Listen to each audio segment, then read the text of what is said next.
Hello everyone, welcome to Talanta chemistry class. আমি doctor Abhishek Dhar. আমাদের যে এনসিআরটি বেস 50 ফান্ডা সিরিজটা চলছে, আজকে তার একটা খুবই ইম্পর্ট্যান্ট টপিকের ওপর লেকচার আজকের এই ভিডিও থ্রু দিয়ে আমরা দেখব, যেটা ক্লাস 12-এর যে সলিউশন অর্থাৎ দ্রবণ চ্যাপ্টারটা রয়েছে তার একটা সাব টপিক।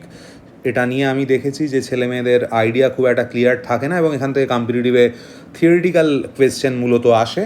তো সেই জন্য যেই নিটের জন্য এবং বোর্ডের পরীক্ষার জন্য অবশ্যই এই ভিডিওটা যথেষ্ট হেল্পফুল হবে।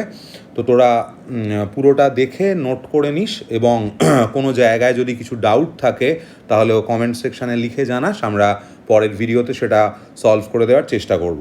So let's begin with today's lecture. টপিকটা হচ্ছে ভেপার প্রেশার অফ সলিউশন, অর্থাৎ দ্রবণের বাষ্পচাপ। কি বলছে? Vapour pressure is the pressure of the vapour resulting from evaporation of a liquid or solid in a close system. অর্থাৎ একটা বদ্ধ সিস্টেমের মধ্যে একটা তরল বা কঠিন সেটা যখন বাষ্পীভূত হয় তখন যে চাপটা ওই সিস্টেমের মধ্যে তৈরি হয়, লাইক যদি এই সিস্টেমটা থাকে আর কি, মানে এটা যদি একটা ক্লোজ সিস্টেম হয়, এখানে লিকুইড রয়েছে, তো কিছুক্ষণ পর এখান থেকে ওর টপ লেয়ার থেকে ভেপার ইভ্যাপোরেট করবে, করে যে প্রেশারটা জেনারেট করছে সেটাকেই বলা হচ্ছে ওই লিকুইডটার ভেপার প্রেশার। এটা সলিডের ক্ষেত্রেও, সলিডও অনেক সময় ডিরেক্ট ভেপারে কনভার্টেড হয়, that is referred as sublimation. তো সেক্ষেত্রেও মানে সলিডেরও ভেপার প্রেশার কনসিডার করা হয়। তো এবং যেখানে বিষয়টা বোঝার যে এই ভেপার প্রেশার যেটা, that is an equilibrium property, এটা সাম্যাবস্থা এই ধর্মটা দেখায় এবং আমরা এই প্লটটা থেকে সেটা বুঝতে পারবো যে দেখ ইনিশিয়ালি মানে টাইম কী এক্স অ্যাক্সিসে প্লট করা হচ্ছে টাইম, আর ওয়াই অ্যাক্সিসে pressure of vapour at constant temperature. তো ইনিশিয়ালি যখন ভেপারাইজেশন স্টার্ট হচ্ছে, তো দেখ এখান থেকে কন্টিনিউয়াসলি ভেপার প্রেশারটা বাড়তে গেছে, ঠিক আছে? এবং এই কন্ডিশানে যখন ভেপার প্রেশারটা বাড়ছে, মানে দুটো প্রসেস কিন্তু একসাথে সাইমালটেনিয়াস ভেপারাইজেশন যখন হয়, ইকুইলিব্রিয়াম না আসা পর্যন্ত দুটো প্রসেসই চলতে থাকে। একটা হচ্ছে ইভ্যাপোরেশন আর একটা হচ্ছে কনডেনসেশন। মানে যে ভেপারগুলো মানে যে লিকুইডগুলো ভেপারাইজড হয়ে এই ক্লোজ সিস্টেমের মধ্যে রয়েছে, তারা আফটার আ সার্টেন টাইম তারা আবার কনডেন্স করে ঘনীভূত হয়ে আবার তরলে পরিণত হয়, তো সেটাকে কনডেনসেশন বলা হয়। তো ইনিশিয়ালি যখন ভেপারাইজেশনটা স্টার্ট হলো তখন এই ভেপারাইজেশনের রেটটা অনেক বেশি, কনডেনসেশনের রেটটা অনেক কম। সেই জন্য যেহেতু কনডেন্স খুব কম হচ্ছে, মানে ভেপার ফেজে অনেক বেশি আসছে, ভেপার থেকে লিকুইড ফেজে অনেক কম আসছে, সেই জন্য ইনিশিয়ালি কিন্তু ভেপার ফেজে মলিকিউলস অনেক বেশি থাকছে, তাই প্রাইমারিলি ভেপার প্রেশারটা কিন্তু বাড়ছে, বিকজ ভেপার ফেজে লিকুইড মলিকিউলস বেশি চলে আসছে, এই কারণে, বিকজ এখানে রেট অফ ইভ্যাপোরেশনটা বেশি than rate of condensation. But here এইরম জায়গায় যখন ইকুইলিব্রিয়ামটা এস্টাবলিশড হলো তখন দেখা যাচ্ছে দ্যাট বিকামস ফ্ল্যাট, মানে ওটা প্যারালাল টু এক্স অ্যাক্সিস হয়ে যাচ্ছে। তার মানে এইখানে কিন্তু আর ভেপার প্রেশারটা কনস্ট্যান্ট হয়ে যাচ্ছে, চেঞ্জ হচ্ছে না। কেন সেটা হচ্ছে না? কারণ এই ইকুইলিব্রিয়াম রিচ করা ভেপার প্রেশারের ক্ষেত্রে এই কন্ডিশনে ওকে নিয়ে আসে যে যেখানে ইকুইলিব্রিয়াম রিচ করলো ভেপার প্রেশার, সেখানে rate of evaporation equals to rate of condensation হবে। মানে সাপোজ 1 মিনিটে যদি 10টা মলিকিউল এই সিস্টেম থেকে 1 মিনিটে 10টা মলিকিউল ইভ্যাপোরেটেড হয়, তাহলে এই 10 মিনিটেই এই সিস্টেমে এই 1 মিনিটে যদি 10টা মলিকিউলস ইভ্যাপোরেট হয় এই সিস্টেমের ক্ষেত্রে, তাহলে 1 মিনিটে 10টা মলিকিউল আবার কনডেন্স করবে, মানে আবার লিকুইডে চলে আসবে। তো রেটটা সেম যেহেতু হয়ে যাবে, যে রেটে ভেপার তৈরি হচ্ছে সেই রেটেই লিকুইড ফর্ম করছে, ফলত ভেপার প্রেশার বাড়ার কোনো জায়গা থাকছে না। ভেপার প্রেশার যতটা তৈরি হচ্ছে যে সময়, আবার ততটাই সেই সময় লিকুইডে চলে যাচ্ছে, ফলত ভেপার প্রেশারটা কনস্ট্যান্ট হয়ে যাচ্ছে। এই জায়গাতে ও ইকুইলিব্রিয়াম রিচ করে গেল। তো এইখানটাই rate of evaporation equals to rate of condensation হয়, মানে বাষ্পীভবনের হার ইকুয়ালস টু ঘনীভবনের হার হয়ে যায়।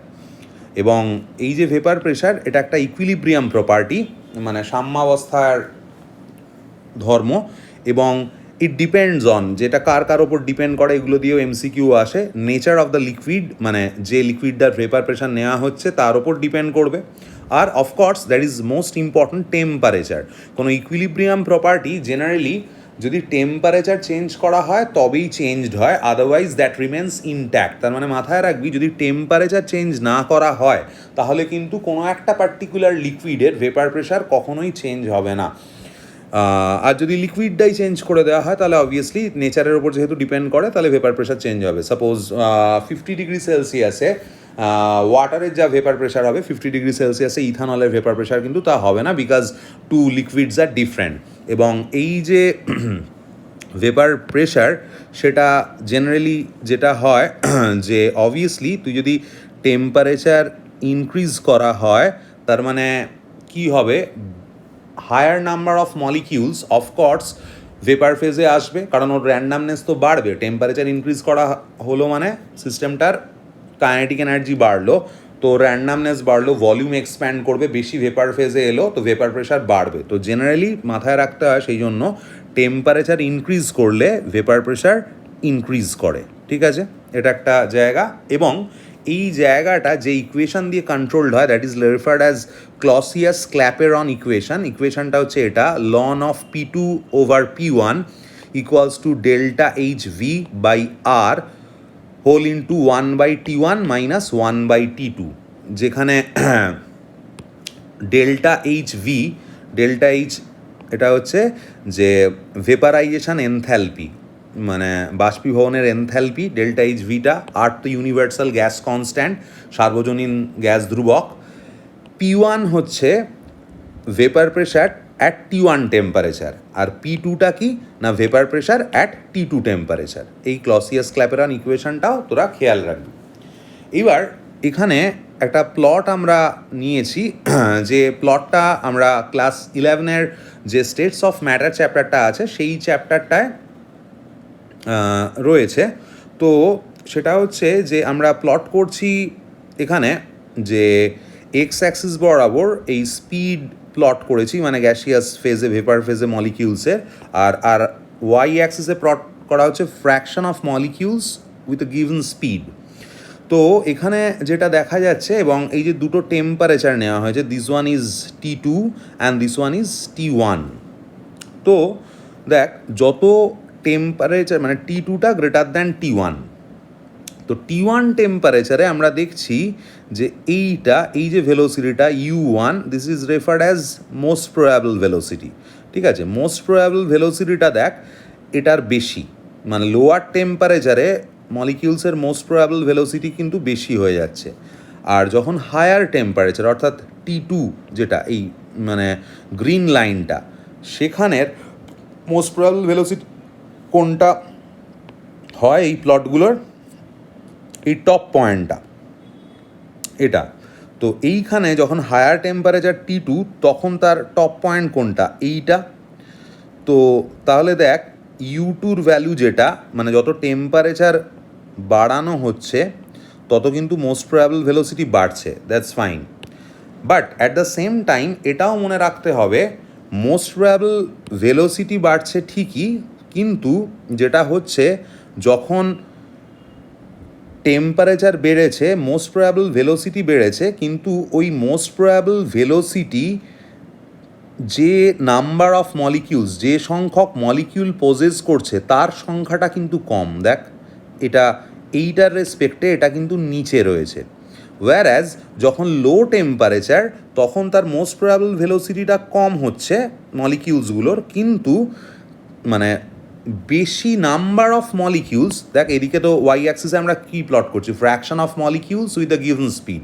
তো মানে হায়ার নাম্বার অফ মলিকিউলস ওখানে কিন্তু মোস্ট প্রবাবল ভেলোসিটি গেন করে লোয়ার টেম্পারেচারে, যদিও তার মোস্ট প্রবাবল ভেলোসিটির ভ্যালুটা কম। আর হায়ার টেম্পারেচারে মোস্ট প্রবাবল ভেলোসিটির ভ্যালুটা বেশি হয়, কিন্তু লোয়ার নাম্বার অফ মলিকিউলস ওই মোস্ট প্রবাবল ভেলোসিটিটা গেন করে।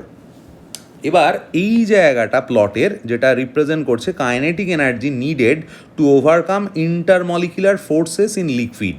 তো যখন লিকুইড থেকে ভেপার ফেজে যেতে হবে অবভিয়াসলি তখন তার ভলিউমটাকে এক্সপ্যান্ড করতে হবে। তো সেই ভলিউমটাকে এক্সপ্যান্ড করার জন্য লিকুইডগুলোর মধ্যে যে লিকুইড মলিকিউলগুলোর মধ্যে যে ইন্টারমলিকুলার ফোর্স কাজ করছে সেটাকে ওভারকাম করতে হবে, এবং সেটা করবে জন্য একটা এনার্জি লাগবে। সেই এনার্জিটা কে প্রোভাইড করবে? এরা যে মুভ করছে মলিকিউলগুলো, সেই তারাই প্রোভাইড করবে। তার মানে মলিকিউলগুলো মুভ করার জন্য কি এনার্জি ডেভেলপ করছে? Kinetic energy. তো এইটা এবার এখানে যেটা হচ্ছে যে এক্ষেত্রে কাইনেটিক এনার্জি লাইক এই ডোমেন অবধি থাকছে, আর যখন হাই টেম্পারেচার হয়ে যাচ্ছে তখন আরও মানে দেখ লো টেম্পারেচারে কিন্তু তার মানে কম সংখ্যক মলিকিউল, মানে লোয়ার নাম্বার অফ মলিকিউলস দেখ ভেপার ফেজটা এলো, মানে ওর কাইনেটিক এনার্জি মানে যতটা লাগে ওভারকাম করতে তার মানে সেটা প্রোভাইড করছে এই যেটুকু মানে ক্রসড এরিয়া রেড দিয়ে হয়েছে ওই নাম্বার অফ মলিকিউলস ওটাকে ওভারকাম করছে যখন লোয়ার টেম্পারেচার T1-এ হচ্ছে। আর T2-তে যখন হচ্ছে হায়ার টেম্পারেচারে তখন জিনিসটা কীরকম হবে?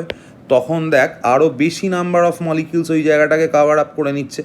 মানে এখন দেখ এইটা, তো তার মানে যদি আরও বেশি সংখ্যক মলিকিউল ওর ইন্টারমলিকুলার ফোর্সকে ওভারকাম করে লিকুইডে, তাহলে অবভিয়াসলি এবারও ফিজিক্সটা তোরা বুঝতে পারবি যে হাই টেম্পারেচার যখন হচ্ছে তখন তার মানে higher number of molecules vapour ফেজে যাচ্ছে অফকোর্স। তো তারপর যদি আমি এভাবেও ভাবি পিভি ইকুয়ালস একদম সিম্পল আইডিয়াল গ্যাস ইকুয়েশান, তো তার মানে P is proportional to n, তার মানে যত হায়ার নাম্বার অফ মলিকিউলস বা মোলস ভেপার ফেজে যাবে তত প্রেশার বেশি হবে, সেই জন্য হাই টেম্পারেচারে ভেপার প্রেশারটা বেশি হয়। তো এটা বোঝা গেল। এবং আর একটা জায়গা যেটা আমাদের বেসিক ডিফারেন্স, অনেকেরই এটা সম্পর্কে ভুল ধারণা থাকে, সেটা হচ্ছে সাপোজ আমি দুটো এরম সিস্টেম নিলাম, দুটো ক্লোজড ভেসেল রয়েছে এবং সেটা মানে piston cylinder short of arrangement, ধর এরম ওপরে এরম পিস্টন আছে। তো এইখানটায় রয়েছে একটাতে আইডিয়াল গ্যাস মানে আদর্শ গ্যাস রাখা আছে, আর একটাতে যেটা আছে সেটা হচ্ছে এরম লিকুইড রাখা আছে, এবার তার জন্য ডেভেলপ করছে ভেপার প্রেশার। এবার একটা গ্যাসের প্রেশার আর ভেপার প্রেশার তার মধ্যে বেসিক ডিফারেন্সটা কোথায়? যদি এইবার আমি এই আইডিয়াল মানে এই পিস্টনটাকে কম্প্রেস করি, নিচের দিকে নামাই, তাহলে কি হবে? আইডিয়াল গ্যাসের ভলিউম স্কুইজড হবে। তো ভলিউম যদি স্কুইজড হয়ে যায় তো অফকোর্স তাহলে তার প্রেশারটা ইনক্রিজ করবে। তার মানে এখানে যদি আমি এটাকে ভলিউমটাকে কমাই, ডিক্রিজ করি, তাহলে আইডিয়াল গ্যাসের প্রেশার ইনক্রিজ করবে। কিন্তু যদি এই সিস্টেমটায় যেখানে লিকুইড আছে আর লিকুইডের টপ লেয়ার থেকে ইভ্যাপোরেট করে ভেপার তৈরি হয়ে ভেপার প্রেশার ডেভেলপ করেছে, সেখানে আমি যদি পিস্টনটাকে মুভ করি, নামাই মানে কম্প্রেস করি বা এক্সপ্যান্ড করি, মাথায় রাখতে হবে ওটা কিন্তু আইডিয়াল গ্যাস প্রেশারের মতো ভ্যারি করবে না, that will remain constant, because এটা একটা ইকুইলিব্রিয়াম প্রপার্টি। তুই কম্প্রেশন বা এক্সপ্যানশন করা হলে বাকি সিস্টেমটা নিজেকে এমনভাবে অ্যাডজাস্ট করে নেবে যাতে vapour pressure remains unchange, vapour প্রেশারটার কোনো চেঞ্জ না হয়। এটা চেঞ্জ তখনই হতে পারে যদি আমি টেম্পারেচারটাকে চেঞ্জ করি বা এই লিকুইডটাকে চেঞ্জ করি, আদারওয়াইজ ভেপার প্রেশার কিন্তু চেঞ্জ হবে না। কিন্তু আইডিয়াল গ্যাসের প্রেশারের ক্ষেত্রে সেই ঘটনাটা ঘটছে না, ওখানে কিন্তু ভলিউম চেঞ্জ করলেই প্রেশার চেঞ্জ করে যাচ্ছে। এই বেসিক ডিফারেন্সটাও খেয়াল রাখবি। আর একটা জিনিসও খেয়াল রাখতে হবে যে কার ওপর ডিপেন্ড করছে না, তার মানে vapour pressure does not depend on, কার ওপর নির্ভর করে না amount of liquid or solid. মানে তুই এক বালতি জল নিলে তার যা ভেপার প্রেশার থাকবে, একটা চামচে জল নিলেও ভেপার প্রেশার তো সেমই থাকছে। এটা শেপ অফ দ্য কন্টেনার, মানে যে পাত্রে তো রাখা হয়েছে তার আকারের ওপরেও ভেপার প্রেশারটা ডিপেন্ড করে না। তো এইটুকুই ভেপার প্রেশার নিয়ে যা তোদের এনসিআরটি ক্লাস 12-এর আইডিয়া বলা আছে, সেটা এটা করে থাকলেই পুরো থিওরিটিক্যাল যা কোয়েশ্চেন আসবে সলভ করে দিতে পারবি কম্পিটিটিভে। That's all for today's lecture. Keep enjoying studying, keep reading, Keep sharing our video. Have a nice day. See you soon in the next video. Thank you.